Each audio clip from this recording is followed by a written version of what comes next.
Right, hi all, yep, so the next job on the DeLorean is a cosmetic one. So the switches, nothing particularly wrong with the switches, they just tend to look a little bit wavy, that's all. And you also can actually knock these quite easily when you're sort of driving along sort of thing. You can quite easily knock them. It's not clearly not a massive problem at all, but you can do nonetheless.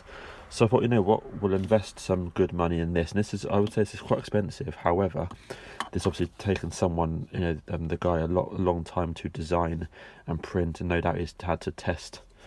He's probably had to make quite a few of them to test them and fine tune it and CAD it and all that sort of stuff, and then possibly painted it in this sort of mottled effect to make it look like leatherette. So there's a lot of research and development and time's gone into making that.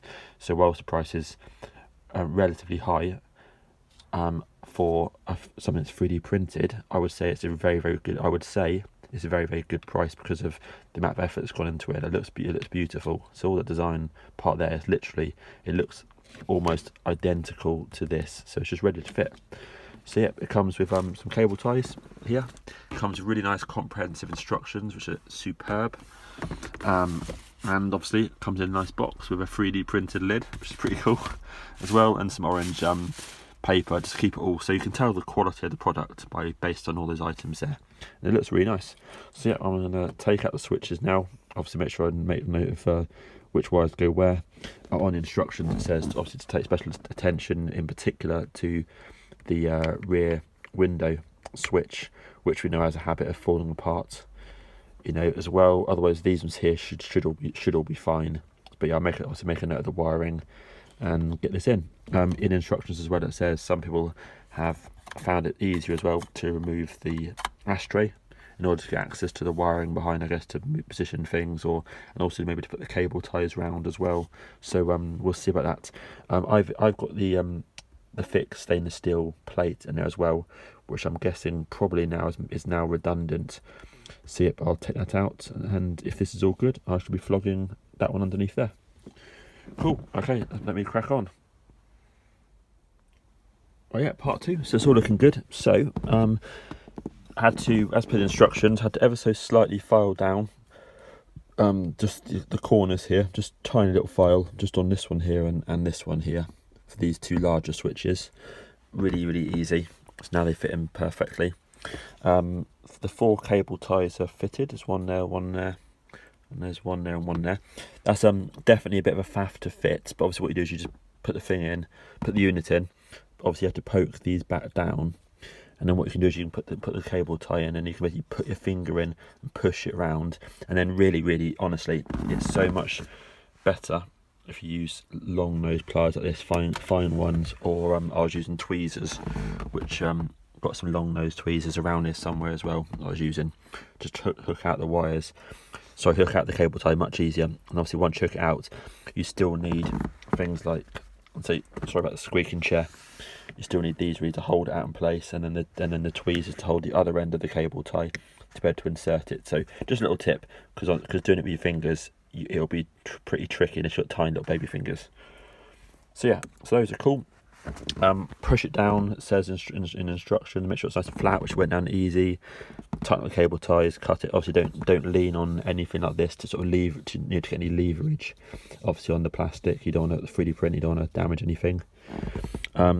That's all good. And what I must say actually is the previous one here, which will be for sale, which is a nice little unit here, has the 2 screw holes here, which are the mounting points.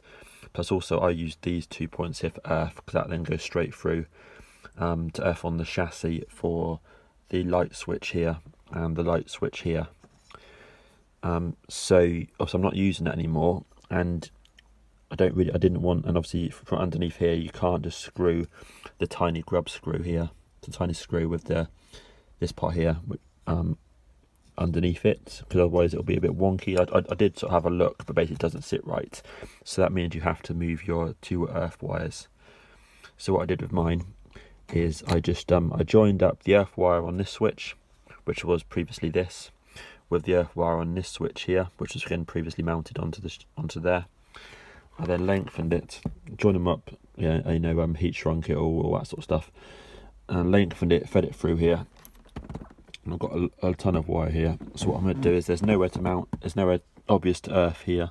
So I'll have a look underneath here. And if not, I'll go to the back if I need to, which I know there's earth points underneath the... there's earth points underneath there. Now I reckon I have a nice tidy earth, so I've left that on. So yeah, so this is all good. Yep. So I'm going to put these other switches in now. I think they're cool. Then I can just quickly feed this in underneath here, sieves in the earth and underneath there, and then go from there. But yeah, this switch here went in really nice. So yeah, let me crack on with that now. Cheers. Right, that's done. That's much better. So yeah, look at that. That looks really good. So obviously these are original switches and all that sort of stuff, but they fit nice. They fit really nice, nicely solid, nice and straight, all that sort of stuff. Obviously, you know, this one is a bit grey, it's a bit grey, a bit darker colours, all that sort of stuff. Yes, ideally replace all the switches for brand new ones, but it still looks way better. And so the switches feel really nice, and they're sort of not all wobbly and crap, you know. So yeah, really pleased with those. That's my fan override switch. Also my fog light switch will obviously only work when the headlights are on. So yeah, I'm really pleased with that. That's quality. Definitely took a bit of time to fit, but well worth it. So yeah, this one here will be up for sale if anyone wants it. Cool, nice one. Cheers. Let me have a little tidy up now, and then we're all job done. But yeah, really nice, really good product from DeLoreanGo. So thank you very much. Cheers.